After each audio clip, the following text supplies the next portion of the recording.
अपने सुपरफास्ट में सबसे पहले बड़ी खबर पॉर्न स्टार केस में अमेरिका के पूर्व राष्ट्रपति डोनाल्ड ट्रंप गिरफ्तारी से बच गए हैं, लेकिन केस में फंस गए हैं। 34 मामले तय हो गए हैं। $1,22,000 का जुर्माना लगा गया है।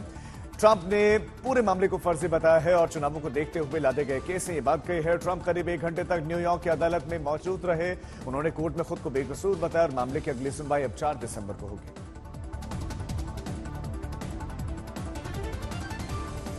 हीरल सचदे हमारे संवाददाता खबर पर ज्यादा जानकारी देंगे। हीरल, डोनाल्ड ट्रंप के लिए राहत यह है कि क्रिमिनल केस उन पर नहीं चलेगा, लेकिन इस तमाम केसेस में अब मामले में सुनवाई लेकिन लगातार होगी।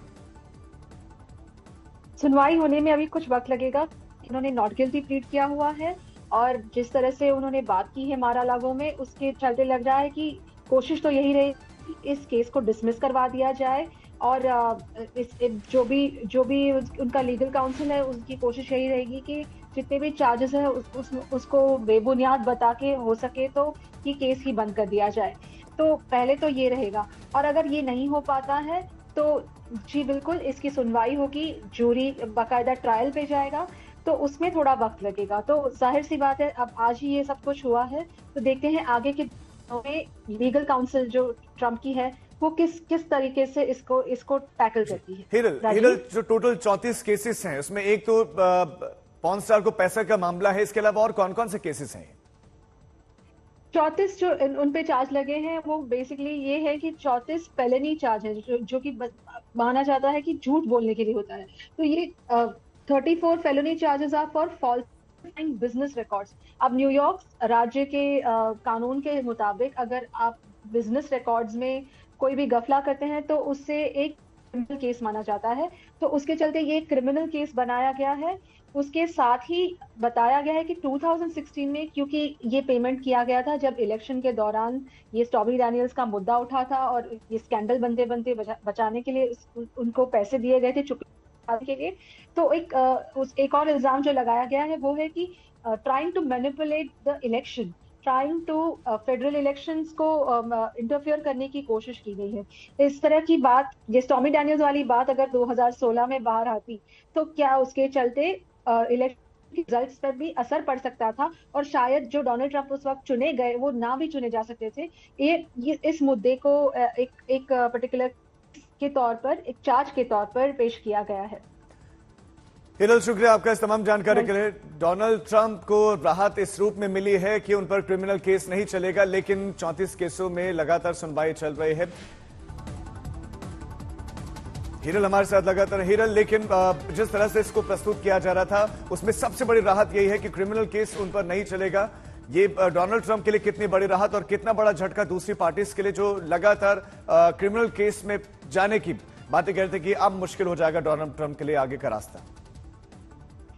मुश्किल अभी टली नहीं है क्योंकि इसका पूरा इस बात का मुद्दा बना कि ऑपोजिशन पार्टी जो है वो प्रेसिडेंशियल कैंपेन या जो आने वाले इलेक्शंस है उस कैंपेन में उनको अटैक कर सकती है। लेकिन साथ ही राहत इसलिए इस मोमेंट पर इस बात की है कि ट्रंप सपोर्टर्स और रिपब्लिकन्स भी एक ही बात कह रहे हैं कि पॉलिटिकली मोटिवेटेड, राजनीति से प्रेरित ये मुद्दा है और इस केस में देखने जाए तो उतना जोर नहीं है, ऐसा उनका मानना है। तो जाहिर सी बात है अब जब वो अरेस्ट नहीं हुए हैं और ये सब भी बाहर आया है तो वो इसका मुद्दा बना के डोनाल्ड ट्रंप इस वक्त एक पीड़ित की तरह बात कर रहे हैं कि भाई उन्हें टारगेट किया जा रहा है, परसिक्यूट किया जा रहा है। तो ये एक मेन उनके लिए प्लस पॉइंट साबित हो सकता है उन वोट गार्नर करने का, सिंपैथी वोट्स को गार्नर करने का। Hiral, thank you so much आपका।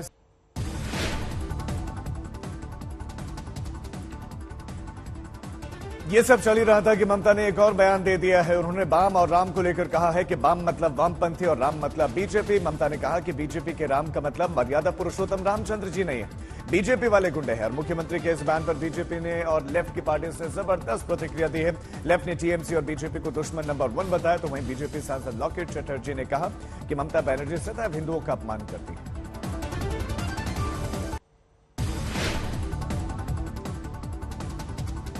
बिहार के हिंसाग्रस्त इलाकों में हालात सामान्य होने लगे हैं। लोग अपने सामान्य कार्यों में फिर से लौटने लगे हैं, लेकिन राजनीति है कि अभी तक रुकने का नाम नहीं ले रही है, गरमाई हुई है।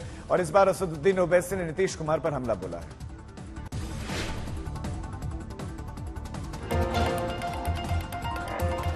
असदुद्दीन ओवैसी ने बिहार हिंसा के लिए सीधे तौर पर नीतीश सरकार को जिम्मेदार ठहरा दिया। ओवैसी ने कहा कि बिहार हिंसा नीतीश कुमार और तेजस्वी यादव की नाकामी है। नीतीश कुमार के इफ्तार में शामिल होने पर ओवैसी ने सवाल उठाए। उन्होंने कहा कि नीतीश कुमार को हिंसा का बिल्कुल भी पछतावा नहीं है। वो इफ्तार पार्टियों में शामिल हो रहे हैं, लेकिन मृतकों के मुआवजे का ऐलान नहीं कर रहे हैं।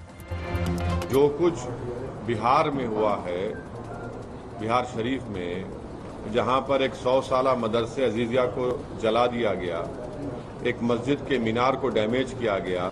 आप सत्ता में हैं, आप मंत्री हैं, आप पावर शेयर कर रहे हैं, क्यों नहीं अभी तक आप और आपके चचा जाकर उस जगह का इंस्पेक्शन करते? बिहार में हिंसा और उपद्रव का मुद्दा सदन में भी सरकार के लिए फांस बना हुआ है। आज बिहार विधानसभा सत्र का आखिरी दिन है। बीजेपी इस मुद्दे को जोर शोर से विधानसभा में उठाएगी। सदन के अंदर और बाहर जबरदस्त हंगामा हो सकता है।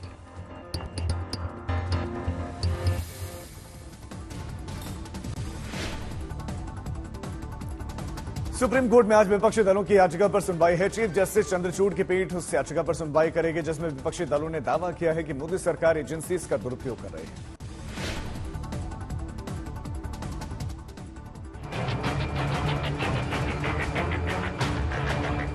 देश की राजनीति के लिए आज का अहम दिन है।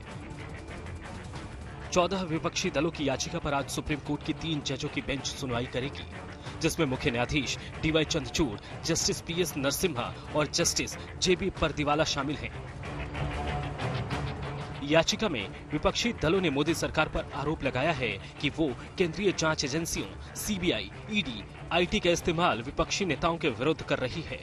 कांग्रेस की ओर से अभिषेक मनु सिंघवी ने दावा किया कि केंद्रीय एजेंसियों की 95% कार्रवाई विपक्षी दलों पर होती है। जिन दलों ने सामूहिक याचिका दी है उसमें कांग्रेस, आम आदमी पार्टी, डीएमके, टीएमसी, आरजेडी जैसे दल शामिल हैं।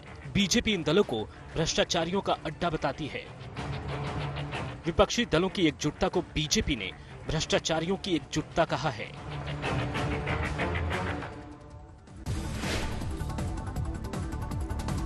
तेलंगाना पेपर लीक मामले में बीजेपी के प्रदेश अध्यक्ष को पुलिस ने हिरासत में ले लिया है और तेलंगाना में 10वीं क्लास के हिंदी का पेपर लीक हुआ था, जिसमें प्रदेश बीजेपी के अध्यक्ष की भूमिका मानते हुए पुलिस ने उन्हें अरेस्ट किया है। बीजेपी ने इस कार्रवाई का विरोध किया है और केसीआर सरकार पर बेहद गंभीर आरोप लगाए।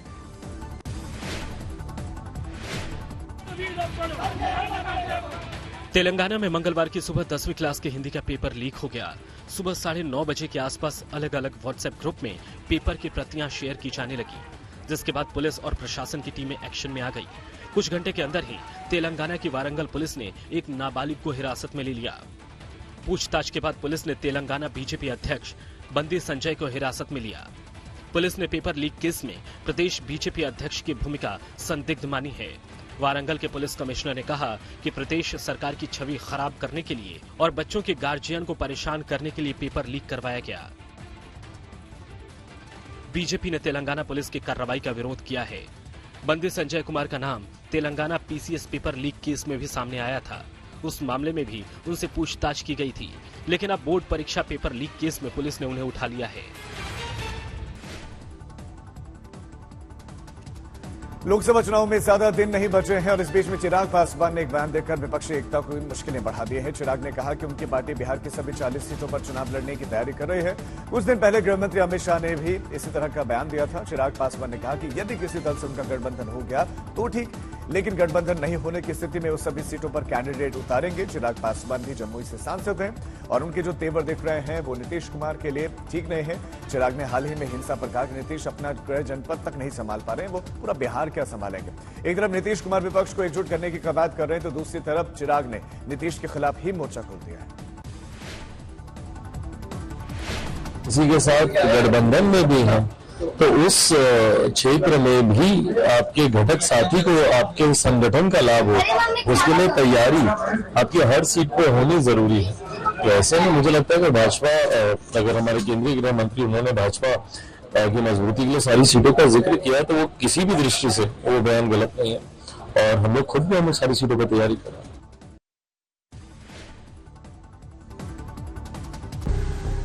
शिवराज सिंह चौहान खंडवा में लाडली बहना कार्यक्रम में शामिल होने के लिए पहुंचे थे।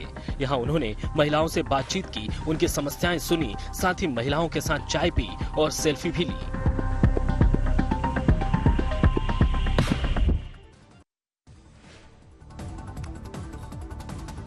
महाराष्ट्र की राजनीति में सावरकर विवाद थमने का नाम नहीं ले रहा है और कांग्रेस और उनके सहयोगी दल इस विवाद से पीछे छुड़ाने लगे हैं, लेकिन शिंदे गुट और बीजेपी इस मुद्दे को गरमाए रखना चाहते हैं।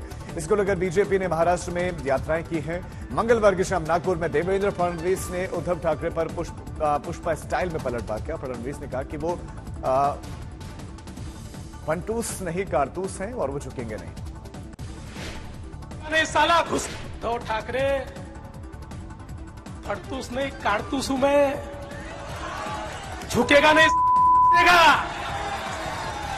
घुसेगा।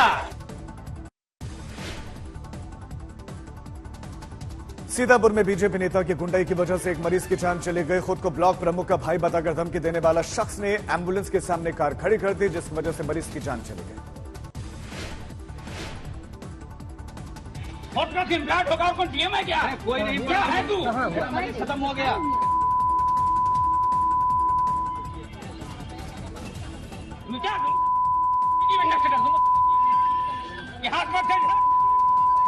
सीतापुर जिला अस्पताल में बीजेपी के ब्लॉक प्रमुख के कथित भाई की गुंडई एक मरीज पर भारी पड़ी। मरीज की गई, अगर यहाँ पर नहीं होती एम्बुलेंस हमने कितनी बार कहा है।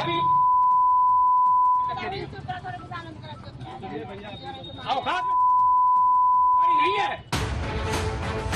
हार्ट अटैक के मरीज को लखनऊ ले जाने के लिए एम्बुलेंस तैयार थी, लेकिन खुद को बीजेपी नेता बताने वाले उमेश मिश्रा ने एम्बुलेंस का रास्ता रोके रखा, जिसकी वजह से मरीज की मौत हो गई।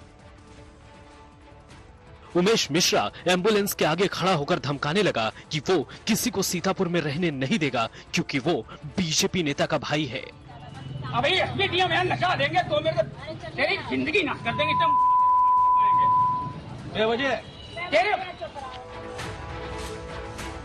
उमेश मिश्रा खुद को मिश्रित ब्लॉक प्रमुख का भाई बता रहा था, लेकिन जब ब्लॉक प्रमुख से इस बारे में पूछा गया तो उन्होंने कहा कि वो उमेश नाम के किसी व्यक्ति को नहीं जानते। जिस शख्स की मौत हुई है वो वकील था। साथी की मौत के बाद बाकी वकीलों ने हंगामा कर दिया, जिसके बाद पुलिस ने उमेश मिश्रा को गिरफ्तार कर लिया। जिला अस्पताल के सामने हुई घटना के संदर्भ में वायरल वीडियो के आधार पर वादी की तहरीर के आधार पर सुसंगत धाराओं में अभियोग पंजीकृत कर लिया गया है। इससे संबंधित अभियुक्त की गिरफ्तारी कर ली गई है और आगे की विवेचना साक्ष्य के आधार पर की जा रही है।